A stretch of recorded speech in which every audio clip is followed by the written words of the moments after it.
የሁለት ለራሴ ጊዜ የሰጠሁት በትክክል አሁን ነው በአራስ ቤት ማለት ይቻላል። ግን ከፍዬ መቤት እንደ ቅዱስ ጊዮርጊስ ዛሬ በጊዮርጊስ ለቱ የምዋሻችሁ ነገር የለም። የስጋ ዘመድ የሆነ ሰው ነው ከፍዬ ማለት ነው። እመቤቴን ከፍዬ አንድ በነፃ ይሰራልኝ ሰው ነዷለሁ። አንድ በነፃ አንዳንድ ጅል መሆን አንዳንዴ ያለ አቅም ሰውን ስትወዱ ሰውን ስታምኑ በጣም ትጎዳላችሁ። እጅግ በጣም ነው የምትጎዱት። እግዚአብሔር ውሃው ማለት ነው አያችሁት ሞልቶ ማለት ነው። ይህ ሞልቶ ሰላም ሰላም፣ ውድ የተከበራችሁ የቻናሌ ቤተሰቦች እንዴት ናችሁ? ሰላም ናችሁ አላችሁ? እኔ ያለው የእውነት በጣም ከፍቶኛል፣ እጅግ በጣም ማለት ነው። ለመሳቅም ለመጠንከርም እየሞከርኩኝ ነው። እውነቴን ነው የምላችሁ። አንዳንድ ጊዜ ቤት አለኝ በቃ የድካሜ ውጤት አገኘው የልፋቴ ውጤት አገኘው ብላችሁ ስታስቡ በጣም ከባድ ነው። ስሜታዊ ያለመሆን እሞክራለሁ። ሰው ከተፈጥሮ ከተወለደ ጊዜ ጀምሮ እስካሁን ድረስ በፈተና እንደዚህ ይሰቃያል። እውነት በጣም ነው ያዘንኩበትን አሳያችኋለሁ። እና እውነቴን ነው የምላችሁ። ታውቃላችሁ የልጄ ክርስትና እግዚአብሔር ይመስገን ኩሽና ኖረኝ። አልበላም አልጠጣም ብዬ እንደምን ተንጨርጭሬ ኩሽና የሰራው ኩሽና አለኝ ብዬ እንግዲህ እንደምታዩት እዩት፣ እንደዚህ ነው። እና ኩሽና አለኝ ብዬ በቃ ተመስገን ተሻሻልኩኝ፣ ከነበርኩበት ትንሽ ፈቀቅ አልኩኝ ብዬ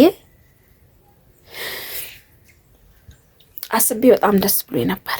መቼም ዕቃ ቤት ብዙ ነገር ይዝላችኋል እና ታውቃላችሁ የልጄ ክርስትና ስለደረሰ በቃ አልጨናነቅም። የዛሬ በፊት የባባ ልደት ጊዜ እዛ ነበር ያደረኩ ቤቱ ስላልነበረ ስላልሰራሁት እና በቃ ተመስገን እንትን ብያለሁኝ፣ ተስተካክሎ። ይሄ ኩሽና አልተሰራም ነበር የልጄ የበረከት የአንድ አመቱ ላይ ማለት ነው። እና በጣም ነበረ መንደር እቃዬን ያደረኩት መንደር ምናምን በቃ ብዙ ነገር ነበር ያደረኩት። እና ዛሬ የዚህን ሳምንት እንዳለ በጣም እየዘነበ ነው፣ እጅግ በጣም ማለት ነው። ማውራት አልፈለኩም ነበረ። ይሁን አንዳንድ ጊዜ ስተነፍሱ ይቀላቸዋል። ያን ነው እግዚአብሔር። ከዛ እዚህ ያደረግን ምናምን ጠላው ምናምን ጠነሰስ ነው እዚህ ያደረግን ማለት ነው። ከዛ ሌላ ቀን እዛ ነበረ ያደረኩት። ከዛ ደግሞ እዚህ ያደረኩት እዛ ጠበበኝና አወጣጣን ማለት ነው። ከዛ ምን ቢሆን ጥሩ ነው እና አደረኩኝ። ከዛ ኃይለኛ ዝናብ ዘነበ። ኃይለኛ ዝናብ ማለት ነው። በጣም ኃይለኛ ዝናብ ዘነበ እና በጣም ኃይለኛ ዝናብ ነው የዘነበው። ከዛ በቃ ዘና ብለን ቤታችን ዘግተን ያኛው ዘግተን እዛ ነው ያለነው ምናምን ቡና እየጠጣ ምን እያል ከዛ መጣ እና በጣም ነበር የዘነበው በጣም ማለት ነው። እና እዚህኛው ኩሽናዬ እዚህ ኩሽና እንደዚህ እንጨት ምናምን ተላልጥምና ብዙ ዕቃ ነው ያዘልኝ። ለእናንተ አይታይም ጨለማ ነው እንጂ ብዙ ነገሮችን ነው ያዘልኝ። እንደዚህ ቅጠሎችን በተጨማሪ የሰው ልጅ ሲኖር ኮተት አለበት አይደል? እና ምን ቢሆን ጥሩ ነው ላሳያችሁ።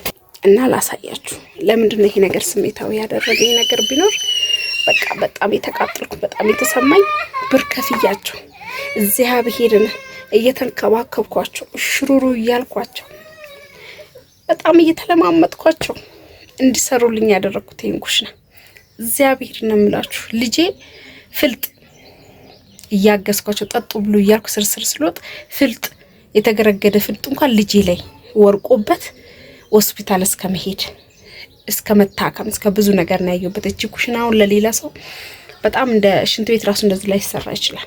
ለኔ ግን ትልቅ ነገር ነው።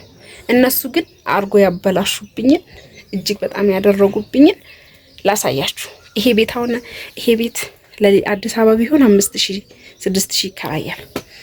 በቂ የሆነች ቤት ናት።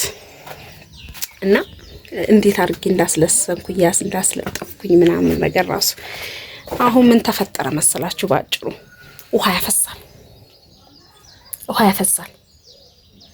ውሃ የሚያፈሰው ደግሞ ቀዳዳ እንዳይመስላችሁ። ቀዳዳውን አስለጥፌበታለሁ። ይሄ ጥቁር ዝናብ እንዳይገባ ምድረጉን አስለጥፌ እነዚህ የምታዩቸው እነሱ አፈሱ። እሱ ሳይሆን የሚፈሰው ምን ታውቃላችሁ? ቆርቆሮ ይሄኛው ይሄ ቆርቆሮ ሲመቱት እንደዚህ እንዲህ ነበር ቀጥ ብሎ በደንብ እንደዚህ መሆን የነበረም እንደዚህ አድርጎ ይሄ ውሃ መሬቱን ሙርት። አሁን ከተረጋጋው ምን ካልኩ በኋላ ነው እያሳያችሁ ያለሁት። የገባውን ውሃ ላሳያችሁ። እንደው እናንተ ይሁንና ፍረዱኝ። እንደው ምን አይነት አጭበርባሪ እንዳለ በቃ የሆነ የውሸት ስራ የሆነ እንደሌላ ሰራተኛ የቀን ሰራተኛ ናቸው የራሳቸው ጉዳይ ብዬ ዞር ብል ኑሮ አው ስላልተንከባከብኳችሁ ነው። የሚገዛውን የሚጠጣውን የሚበላውን ራሴ እያበሰልኩ ቁርስ፣ ምሳ፣ መክሰስ እያበላው ነው ያሰራቸው እና ይውልኝ ምላሽ ባጎረሰ ተነከሰ ባለው ነገር አንድ ቀን ትቻችሁ ሄድኩት። አንድ ቀን ቆርቆሮ የመታ ቀን ትቻችሁ ሄድኩት እና እንዴት አርጎ እንደዚህ ቧንቧ በሉት። አንድ ቀን አሳያችኋለሁ ቧንቧ እንዴት እንደሚያፈስ አሳያችሁ። እት ሞልቶ ከውስጡ ቅድም አይለኛ እንትን ስለነበረ ወደ ውስጥ መጠጠው ይት አንጥፌ ሁሉ ነበረ ቡና ምናምን አንዳንዴ እዚህ ያፈላልኝ ምናምን ብዬ አሁን ዛሬ ነው ኮተት በኮተት ያደረገው። ይት እዛ ጋር ማለት ነው እንደምታዩት እዛ ጋር ነበረ ጥንስሴን ምናምን ጥንስስ ምናምን እንደዚህ ሮቶ ምናምን ነገር አድርጌ እያለ ውሃ ሞላበት። የውጭዱ በስብሶ ውሃ ሞልቶ እንዴት አድርጌ እንጥስሱ መቼም አይፈላም አይሰራም። እንዴት አርጋችሁ እንትን ትሉታላችሁ? እዩት እንግዲህ ይሄ ቤት ነው የሚያፈሰው። ይሄ ቤት እንዳለ ያፈሳል። እዩት እንዳለ ጠርገን ነው። እዩት ጫፊውን ላሳያችሁ። እዩት ውሃውን አያችሁት? እዩት ውሃውን ማለት ነው። እዩት አያችሁት? ሞልቶ ማለት ነው። ይሄ ሞልቶ እዚህ ጋር እዩት እንዳለ ሞልቶ አወጣ ነው በርሜሉ። ይሄ በነገራችን ላይ የውሃ በርሜል ነው። ይሄ አይደለም፣ ይሄ ውሃ ነው። ይሄን እቺ ባዶ ከሰው ላይ ያመጣት ናት እና እንደዚህ ይሄ ውሃ ነው። እዩት ይሄ ውሃ ነው እና ይኸውልኝ እንደዚህ አብልቼ አጠጥቼ ተንከባክቤ እንደዚህ አይነት ቆርቆሮ እንደዚህ አይነት ቤት ይሄ ነው የሚያፈስዩት። ይሄን ቆርቆሮ አያችሁት እንዴት አድርጎ እንደሰሩት ማለት ነው። ይሄ ቆርቆሮ ነው አሁን የሚያፈሰው። እንደዚህ በትክክል አይደለም ቆርቆሮ ሲመታ እዩት ክፍተቱ እዩት። እንደው በመቤቴ እዩት እንዴት እንደሆነ እዩት። አያችሁት እንደዚህ ሰርች እንደዚህ ጥቅጥቅ እንትን እንኳን እንዳይሰራ እንዳይገባብኝ ብዬ አንዳንድ ጊዜ እንኳን በደንብ ሰው ሲኖር እንኳን እዚህ እንግዳ ሲኖር እንትን እላለሁ ብዬ ማለት ነው። እዩት ነው ይሄንን ማዘር ባለፈው ይሰፋችልኝ ነው። እነዚህ ራሴ ናቸው እዩት። እና ይሄ ማዘር ምን ያህል እንዳደረሰችው ያኛ የጀመረችው ሰፌድ ማለት ነው። ቤት አለኝ ብዬ ላችሁ እንደዚህ እዩት። ይሄውን ከዛ ጋር ይመጣና እዚህ ጋር ነው የሚያፈሰው። ይሄ ከትንሽ ጊዜ በኋላ እንጨቱ ራሱ አገልግሎት አይሰጥ። እዩት ጣራውን ቆርቆሮን ሲወጡበት ምስሉበት እንዴት አድርገው እንዳጠማዘዙት እንዴት አድርገው አመታታቸው ትክክል። ባለሙያው እኮ ናቸው፣ ግን ባለሙያ ሳይሆኑ ተለማማጅ አይደለም። እንትን ያልኳቸው የቀጠርኳቸው ተለማማጆች አይደሉም። በነገራችን ይሄ ያው እንዳለ ፍራ እንትኑ ውሃ ብቻ ነው። እት አሳምሬው አነጣጥፌ ነበር። ውሃ ብቻ ነው በቃ እንዳለ ውሃ ብቻ ሞልቶታል። ይሄ እንዳለ ጠጥቶታል። ይሄ ጠጥቶት ነው እት እንዳለ ፈጭ በቃ ትንሽ ዝናብ ያልመጣበት ብቻ እዚች ጋር ብቻ ነው በቃ እዚች ጋር። ከዛ በተረፈ እንደዚህ ነው እና እዩት እና ከውጭ እንኳን ገባ ቢባል የሚገባ አይደለም። እንዴት እንደሰራው ታይቻችሁታል። እና ይሄ ነው ይመስላል። እና እውነቴን ነው ብላችሁ በጣም ነው የከፋኝ። ይሄ ብቻ አይደለም ሌላ ብሶትም ስላለብኝ ነው። ሌላ ብዙ ነገሮች አንዱን አለፍኩት ስል አንዱ አንዱን አለፍኩት ስለ አንዱ። ግን እግዚአብሔር ይመስገን እግዚአብሔር የሚወደውን ነው የሚፈትነው።